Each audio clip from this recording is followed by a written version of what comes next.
Hi BookTube, I hope everyone's doing well and having a great weekend. Firstly, I just wanted to apologize for not being on for quite a few months. I have taken a long hiatus, as you can tell. I have always intended to return and hadn't expected it to be this long, but anyways, here I am. In other news, just some updates. Not much has really happened.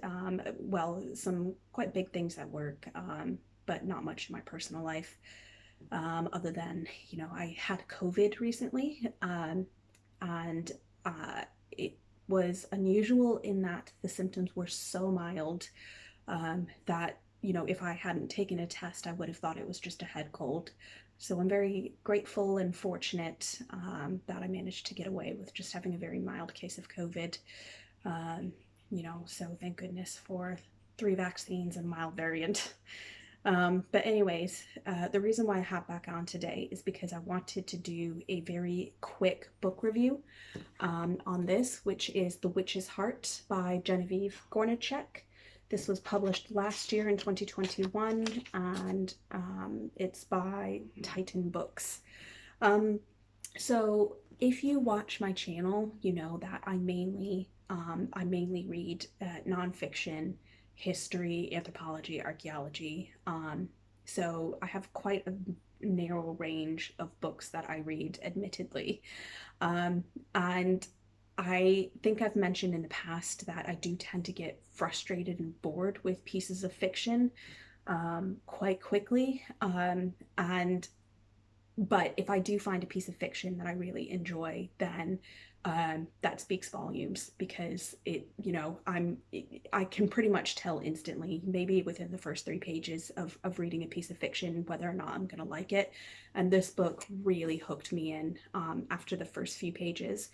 So this book tells the tale of Angerboda.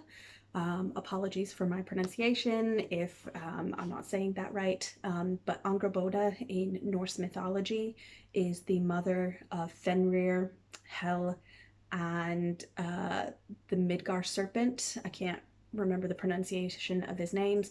And she's also, the consort of Loki, who's the father of these children. So from what I gather, I've never heard of her before I read this book, but what I do gather is that she has a very limited, she's not mentioned frequently. I think she's mentioned twice in the Eddas. And as her name suggests, which literally means the bringer of sorrows, she's kind of got a bad reputation for the significant role that she has in Ragnarok. Because if you aren't familiar with Norse mythology, you'll know that her children have an active role in Ragnarok, and bringing about the end of the world. So this book, as you might have gathered, is a retelling in a similar vein to Madeline Miller's Circe and all of the other retellings out there. I've never read Circe, but from what I gathered, it's about another disenfranchised, woman who has a bad reputation, probably for, misunderstood reasons. And I do like the direction that this book took, and Genevieve Gornichec's imagination with Angerboda in this.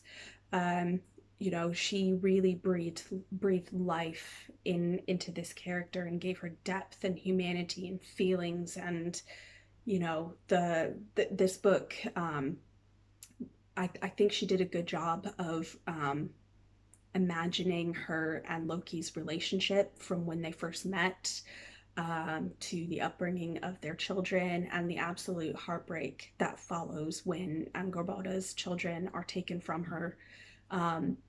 And in a way, because they are taken from her, you can almost view the events that lead up to Ragnarok as her revenge against the gods for taking them from her. So Loki in this, as you can imagine, is a trickster. There's a lot of comic relief involved with him in the tricks that he does play.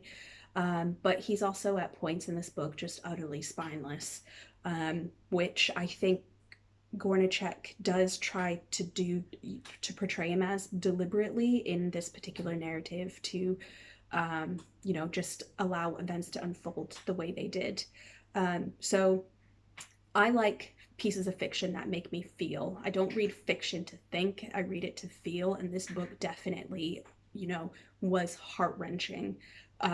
It was bittersweet at times. I felt the love and joy, but, in the end, I think I'm going to need a few days to process just the emotions that were wrought from me from this book. I did think it was very, very good for the way Angerboda's tale was told, and just for the emotions that Gornichec was able to pull from me. And I think this is just a beautiful piece of literature, and a great retelling of Norse mythology. So if you are interested in Norse mythology, or if you're looking for a retelling, or just looking for a piece of romance, this is a good book. Um, I picked this book up just because, if one of the other things that I'm fascinated by is witches. So I picked the book up because it had witches in the title, without really knowing what else it was going to be about. I didn't know it was going to be about Norse mythology until I started reading it, and I was pleasantly surprised and grateful that I did pick this book up. So if hopefully you found that review useful, maybe you might want to pick this up. But yeah, otherwise, for now, booktube, have a great weekend, and hopefully I'll see you around soon. Bye for now.